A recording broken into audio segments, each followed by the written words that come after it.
Scipress is a platform for writing and sharing programming tutorials with the option to monetize your content via paywalls. In this video, we'll teach you how to create, edit, and organize content on Scipress. To get started, go to the Sign Up page and create your account. If you sign up using email, click the verification link emailed to you. You won't be able to publish posts until you do. Once you're signed up and logged in, you should see a New Post button in the header. Click it to create a new post. You'll be redirected to a page like this. On the left is the post editor. On the right is the post preview. If all you see is the post editor, it's probably because you're on a narrow screen.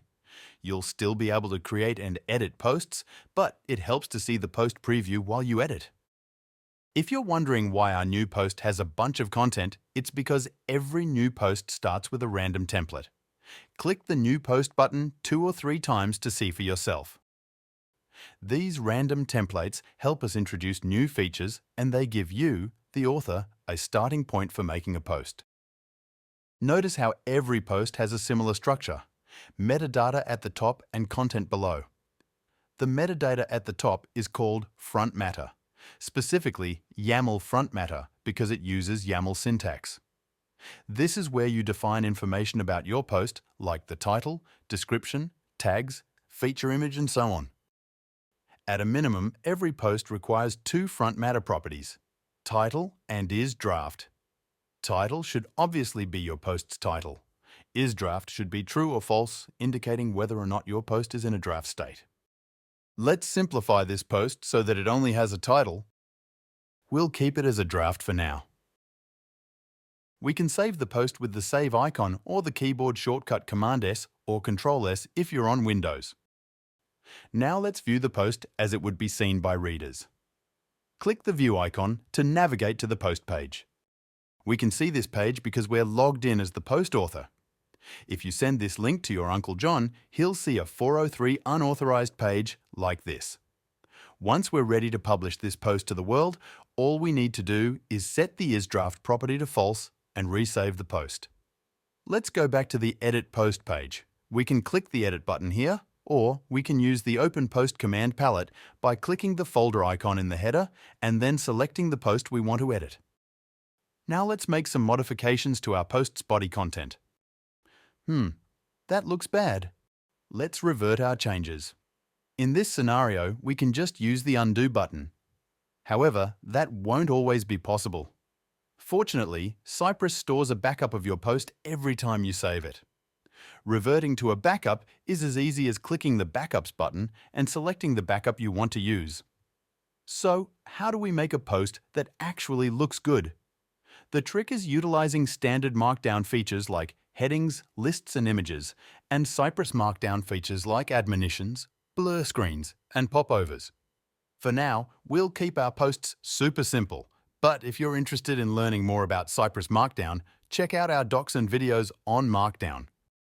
Earlier, we created these posts that we don't really need, so let's trash them. You can trash a post by going to the Edit Post page and clicking the Trash button. Once a post is trashed, it'll disappear from the Open Post command palette. But you can still find trashed posts by toggling the Include Trashed Posts button. If we go back to the Edit page for this trashed post, we can restore the post or we can delete it, in which case its data will be completely erased from Scipress. Now let's talk about post trees.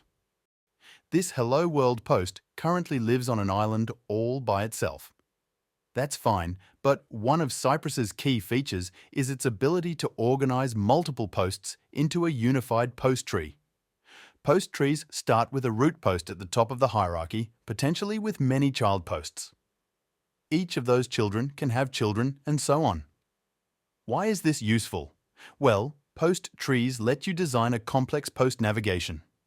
For example, you could make a book with chapters or a course with sections and subsections. Post trees also let you delegate access to content in a natural and efficient way. More on that later. Let's make our Hello World post the root of a post tree like this one. We'll start by renaming Hello World to Post A. Then we'll create Post B. Now we can use the Move Post button to move Post B below Post A. Now let's make Post C. Once again, we can use the Move Post button to move Post C after Post B. Now, when we view any one of these posts, the navigation will look like this. By the way, if your post's navigation doesn't look the way you expect it to, try refreshing the page in your browser. At the moment, all 3 of these posts are drafts. If your Uncle John tries to view any of them, he'll get a 403 unauthorized error. Now, suppose we publish Post B by setting the isDraft property to false. If Uncle John tries to view Post B, he'll still get a 403 error because Post B is a child of Post A and Post A is still a draft. If we publish Post A as well, now Uncle John can see Post B. Notice that the post tree navigation he sees excludes Post C because Post C is still a draft. A consequence of this behavior is that you can publish or unpublish an entire post tree simply by changing the isDraft status of the root post, assuming all its descendants have isDraft equals false. Let's give Post C some child posts, but this time we'll do it from the bulk editor. The bulk editor is a great way to create, edit, and rearrange multiple posts in one fell swoop. However, you can't edit post content from the bulk editor. You can only edit post metadata like titles, descriptions, tags, etc. Just like post front matter, the bulk editor uses YAML syntax.